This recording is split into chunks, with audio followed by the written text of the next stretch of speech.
Welcome back to the morning show here on Rise News. Time now for the week that was. Let's take a look at the top stories that made headlines across the globe this week. Nigeria's President Muhammadu Buhari a short while ago delivered what could be his last Independence Day address to Nigerians on the occasion of the country's 62nd anniversary. The president began by thanking his countrymen for giving him the goodwill to provide leadership over the last 8 years and went ahead to outline some of the key accomplishments of his administration, especially in the areas of infrastructural development, food security, and national integration. He spoke extensively on his expectations from politicians who are currently jostling to convince Nigerians to vote for them during next year's general elections. The Nigerian leader specifically declared that he will do anything to ensure that those elections are free, fair, and transparent. Let's hear a bit of what he said, and we will be back shortly. This administration embarked on addressing critical ecological challenges across the country in order to mitigate the impact of climate change manifesting in the form of flood, soil erosion, desertification, air pollution, amongst others. We will continue to ensure that our infrastructure drive remains the key to Nigeria's economic growth and for which every Nigerian will feel the impact. The federal government is already expanding port operations to ensure that they provide opportunities for the growth of the Nigerian economy. We have also continued to accelerate our infrastructure development through serviceable and transparent borrowing, improved capital inflow, and increased revenue generation. We have continued to boost our railway infrastructure with the completion of a good number of critical railway and at the same time rehabilitating as well as upgrading obsolete equipment. I am pleased to inform my fellow citizens that besides our emphasis on infrastructural development with its attendant opportunities for job creation, employment generation, and subsequent poverty reduction, our focused intervention directly to Nigerians through the National Social Investment Program is also yielding benefits. There is hardly any ward, village, or local government in Nigeria today that benefits of the following: N-Power, trader money, market money, subsidized loans, business grants, or conditional cash transfers. All the aforementioned programs, along with various interventions by the National Social Investment Program, direct support to victims of flooding and other forms of disasters, have provided succor to the affected Nigerians. Fellow Nigerians, no matter what gains we make, without a good governance system anchored on electing credible leaders on the basis of free, fair, credible, and transparent elections, our efforts will not be enough.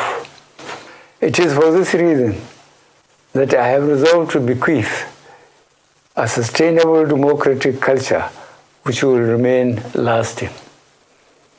The signing of the Electoral Act 2021 as amended with landmark provisions further assures us of a more transparent and inclusive electoral process. Having witnessed at close quarters the pains, anguish, and disappointment of being a victim of an unfair electoral process, the pursuit of an electoral system and processes that guarantee election of leaders by citizens remain the guiding light as I prepare to wind down our administration.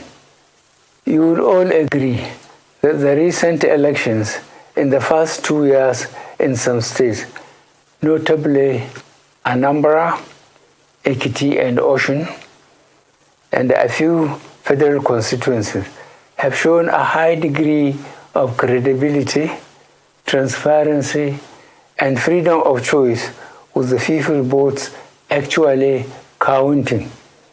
This, I promise, would be improved upon as we move towards the 2023 general elections.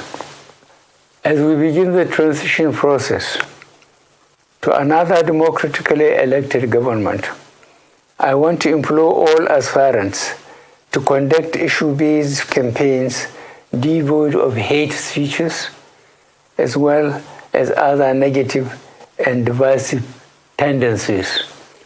I also want to express my wish that we see more female and youth participation in the forthcoming electoral cycle.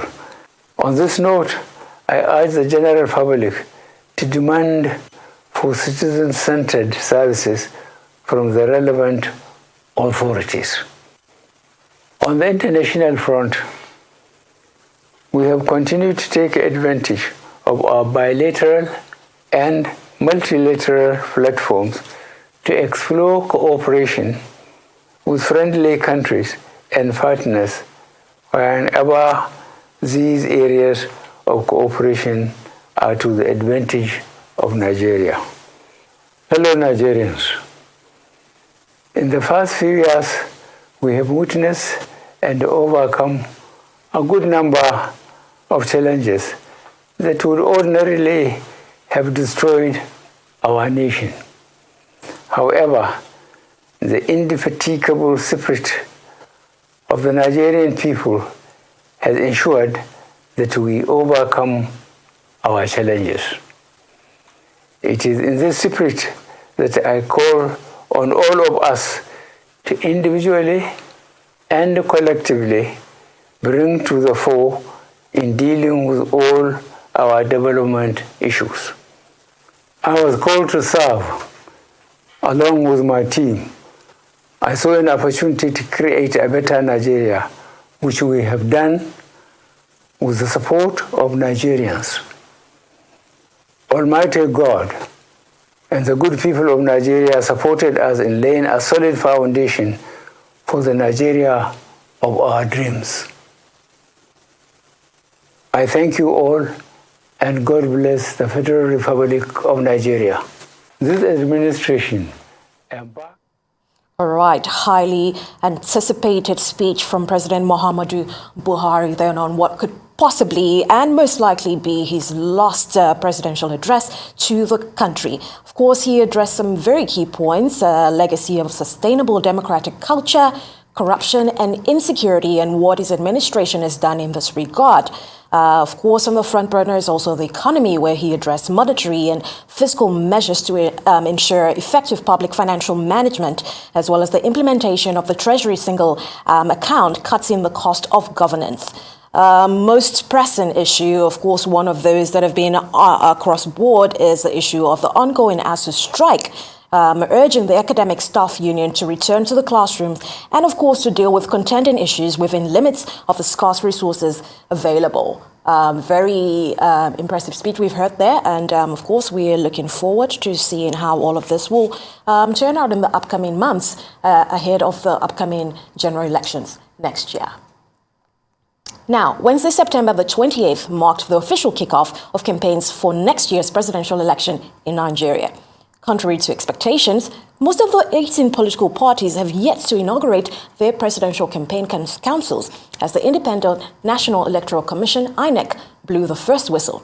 Arise correspondent Amaka Ude Walker reports. With less than 5 months to the 2023 national and state elections, all is now set for the official commencement of political campaigns on Wednesday, September 28th, as declared by Nigeria's electoral body, INEC.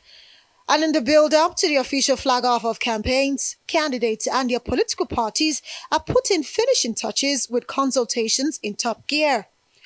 Arise News investigations reveal that major political parties are yet to inaugurate their campaign councils due to infightings on who made the list and who was excluded. I am going to read a very short remark.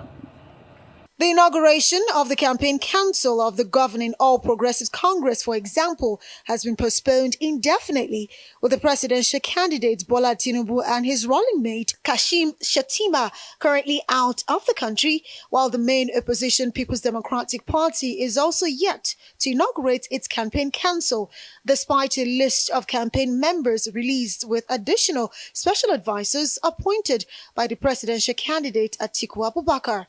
It has fixed Wednesday for the inauguration. The campaign council members and advisors have been at each other's throats over the composition of the teams both in the APC and the PDP.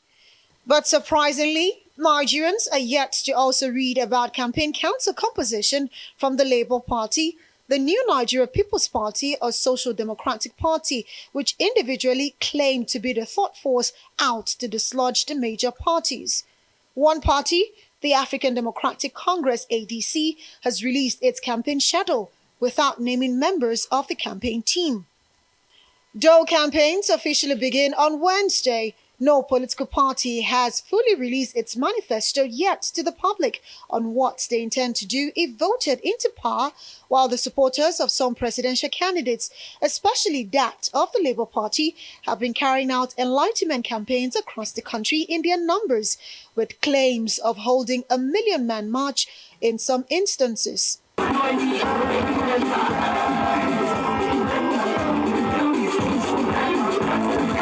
But in the run-up to the campaigns, some politicians, their supporters and political parties have shown signs of digressing from issue-based campaigns to launch personal attack on opposing parties and candidates based on religion, ethnicity, and other sentiments, especially on social media. In recent times, the social media space has been characterized by such statements like these ones found on Instagram. Over and beyond comments seen as hate speech, it's also in the way and manner some of the supporters engage in online bullying and cast aspersions on opponents while trying to project a right image of their principle to the detriment of others. The microblogging site Twitter also have some of such vile rhetoric targeting opponents through posts, pictures, videos, and memes. With several misleading information, this information of fake news being shared on other social media platforms like Facebook and WhatsApp. There is a call by electoral experts for journalists to fact-check politicians, their supporters, and political parties, hold them to account in accordance with Section 22 of the 1999 Constitution as amended to avoid online and offline propaganda that could further unsettle Nigeria's internal security. Media practitioners are also being urged not to allow their platforms be used to instigate violence by favoring particular candidates. Amaka Udewalka, Arise News. Now, candidates for next year's Nigerian presidential election have signed a peace pact, an agreement promising to run peaceful campaigns, and the National Peace Committee has appealed to the candidates and their parties to respect electoral laws before, during, and after the elections. Arise correspondent Chinazar Samuel reports. This is the first peace accord signing ceremony, prelude to the 2023 general election. If past experience is anything to go by, getting candidates' commitment to peace is crucial to the success of elections. As the campaigns progress, more agreements are likely to be signed to make sure the candidates remain committed to peace. Here, presidential candidates for the 2023 election signed a peace pact committing to the peaceful conduct of political campaigns and rallies across the country. Present at the accord signing ceremony include the presidential candidates of the main opposition People's Democratic Party, Atiku Abubakar, Rabiu Kwankwaso of the New Nigeria People's Party, Peter Obi of the Labour Party, APC's presidential candidate Bola Ahmed Tinubu, who was conspicuously absent at the event, was represented by his running mate Kashim Shettima, alongside party chairman Abdullahi Adamu. Admonitions by the chairman of the Peace Committee, General Abdusalami Abubakar, to the candidates and their supporters are simply to prioritize peace, shun violence and focus on issue-based campaigns. I'm appealing to the political parties, party chairmen, candidates and their spokesperson to please campaign on the basis of issues that are of significant concern to Nigerians. Please avoid the spread of fake news, personal attacks and insults, and comply with the spirit and letter of the accord. The event also availed Nigeria's electoral body INEC as well as the Nigerian police force the opportunity to remind political actors of the need to abide by the rules of the game in line with the provisions of the Electoral Act or face sanctions. The Independent National Electoral Commission will vigorously monitor compliance to ensure that parties shun abusive, intemperate or slanderous language as well as insinuations or innuendos likely to provoke a breach of the peace during the electioneering campaigns. I have already directed all the commissioners of police across the 36 states of the Federation and the FCT to meet with the leadership of all political parties and the resident electoral commissioners in their states towards mutually evolving the campaign schedules in a manner that will address possible cross-party conflicts in terms of date, time, and venue. Some candidates, however, expressed confidence in the ability of the electoral body to conduct free, fair, and acceptable elections.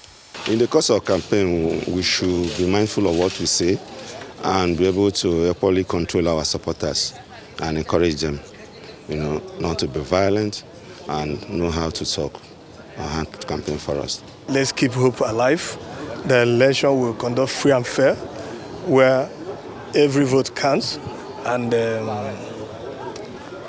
create a good atmosphere for people to also to vote, because there's this agitation that part of Nigerians are complaining of insecurity. Politicians must not exploit the weaknesses of our people in the way and manner that has made vote buying part of our culture.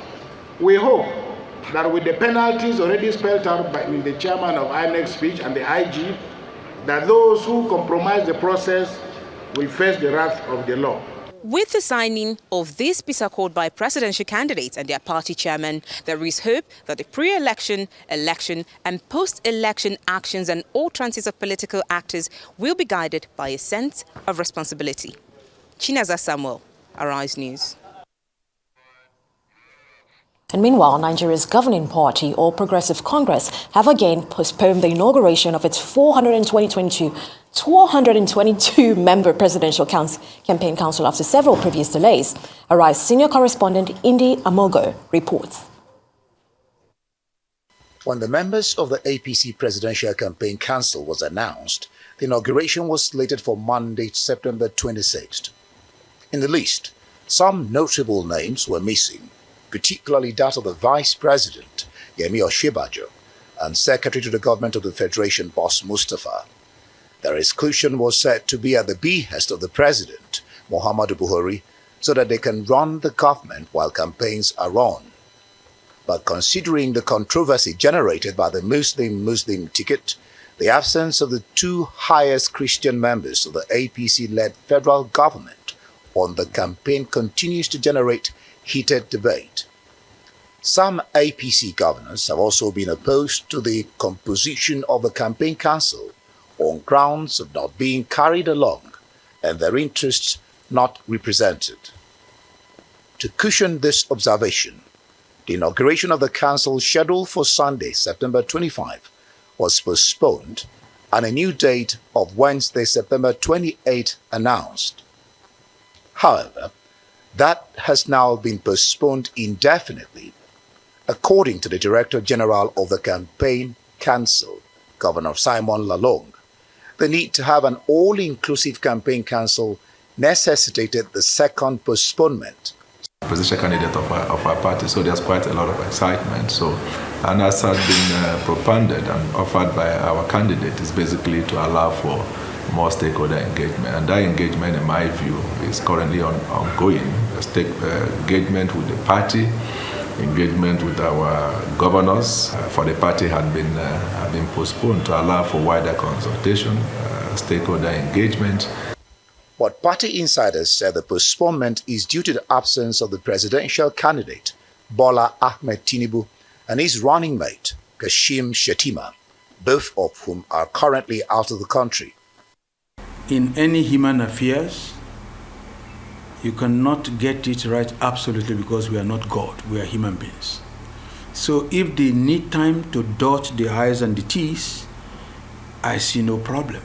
They want the council to be all-inclusive, rather than go into the field and discover that a few people have been excluded, which may not work well for the kind of unity they are trying to bring about. It is neither the issue of crisis in the party. It has nothing to do with the crisis in the party. As it stands now, even the 42 membership is the largest in the annals of presidential campaigns in Nigeria.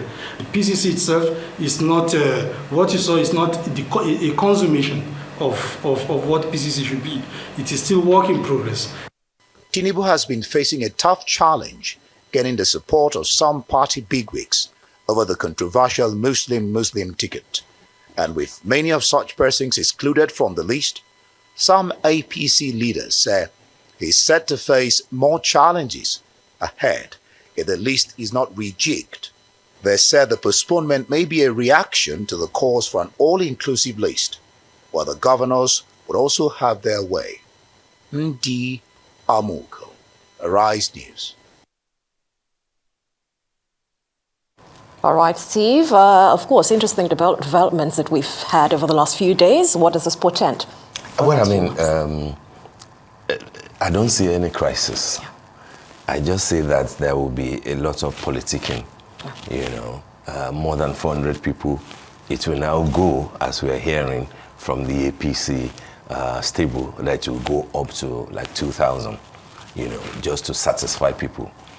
It means nothing in practical terms, but then it means a lot to those who are politicians, to those who are party members and party stalwarts, which is interesting, because when you say that this is supposed to be about the party, you can't, as the candidate of the party, begin to allocate posts and determine what will happen. So I think that the camp of Asiwaju Bola Ahmed Tinubu is playing the politics right.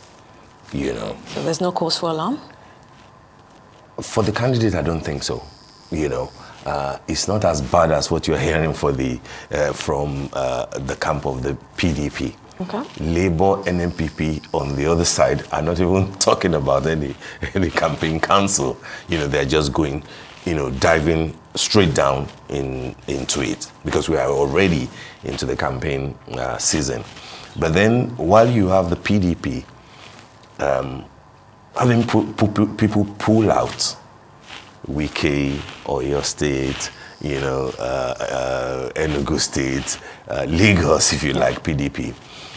For the APC, on the other hand, you're having people say that add more people.